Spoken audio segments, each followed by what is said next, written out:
Indian ടീമിൽ ആരാണ് ഏറ്റവും ക്ലോസസ്റ്റ് ഫ്രണ്ട്? എൻ്റെ ഏറ്റവും ക്ലോസസ്റ്റ്, ഞാൻ ഏറ്റവും കൂടുതൽ ടൈം സ്പെൻഡ് ചെയ്തിരിക്കുന്നത് ടെണ്ടുൽക്കറിൻ്റെ കൂടെയാണ്, സച്ചിൻ ടെണ്ടുൽക്കറിൻ്റെ കൂടെയാണ്. കാരണം അദ്ദേഹത്തിൻ്റെ ശരിക്കും ആരാധകനല്ല, ഞാൻ ദൈവത്തിന് തുല്യം സ്നേഹിക്കുന്ന ഒരു വ്യക്തിയാണ് അദ്ദേഹത്തെ.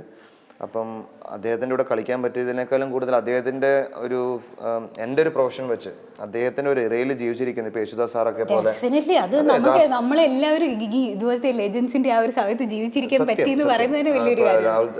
നമ്മുടെ എന്താ പറയുക, ടെണ്ടുൽക്കർ എങ്ങനെയാണ് സച്ചിൻ, എങ്ങനെയാണ്, how is he personally? Brilliant. അങ്ങനത്തെ അതാണ് ഞാൻ നേരത്തെ പറഞ്ഞത്, നമ്മൾ വളരെ ഫോർമൽ ആയിട്ടുള്ള എൻവയൺമെന്റ്സിൽ മാത്രമേ അദ്ദേഹത്തെ കണ്ടിട്ടുള്ളൂ. സോ ഒരു ഇല്ലല്ലോ, ഉയരങ്ങളിൽ എത്തും തോറും താഴ്ചയാണെന്ന്, താഴ്ന്നിടത്ത് നീരോടും അവിടെ ദൈവം തുടങ്ങിയുള്ളൂ എന്നുള്ള പോലെ അതൊരു പ്രതീകമാണ് അദ്ദേഹം.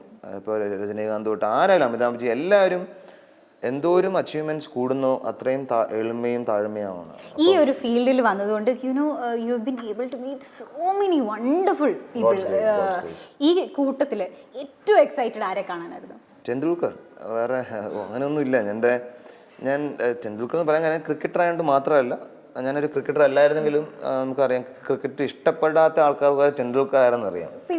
ഒരു സ്റ്റേജ് ഉണ്ടായിരുന്നു. ഇൻഫാക്ട് ടെണ്ടുൽക്കർ എന്താ വിരമിച്ചതിന് ശേഷം പല ആൾക്കാരും ക്രിക്കറ്റ് കാണുന്നത് തന്നെ നിർത്തിയവരായിരിക്കും. അതെ, എൻ്റെ ഫ്രണ്ട്സ് തന്നെ എത്ര പേരുണ്ട്. അത് മാത്രമല്ല, എന്താ പറയുക, ചെറുപ്പത്തിൽ ഞാൻ ഓർമ്മയുണ്ട് ടി വിയിൽ പണ്ട് ടെണ്ടുൽക്കർ ഔട്ട് കഴിഞ്ഞ് ടി വി ഓഫ് ചെയ്യും. കാരണം നമ്മൾ ജയിക്കില്ലായിരുന്നു, അങ്ങനത്തെ സിറ്റുവേഷൻ ആയിരുന്നു. അയ്യോ, എന്റെ അമ്മച്ചി എന്റെ സച്ചിൻ മോന് കൊടുക്കണേ, സെഞ്ചുറി അടിപ്പിക്കണേ എന്നൊക്കെ പറഞ്ഞ് സച്ചിന് വേണ്ടിട്ട് എന്താ പൂജയും അത് മറ്റേത് മറിച്ചത് എല്ലാം.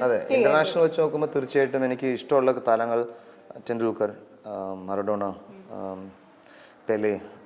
പിന്നെ ഏറ്റവും കൂടുതൽ എനിക്ക് ഒരു ഇൻഫ്ലുവൻസ് എന്ന് പറഞ്ഞു കഴിഞ്ഞാൽ എനിക്ക് തോന്നുന്നു ഫിലിം ഇൻഡസ്ട്രി ആണെങ്കിൽ തീർച്ചയായിട്ടും ലാൽ സർ, മമ്മൂട്ടി സർ, സുരേഷ് ചേട്ടൻ, ദിലീപ് ചേട്ടൻ, പിന്നെന്താണ് ഇവിടെ ഉള്ള കുറേ ആളുകളാണ്. ഞാൻ നേരത്തെ ജയസു ചേട്ടൻ്റെ പേരൊക്കെ പറഞ്ഞു കഴിഞ്ഞു.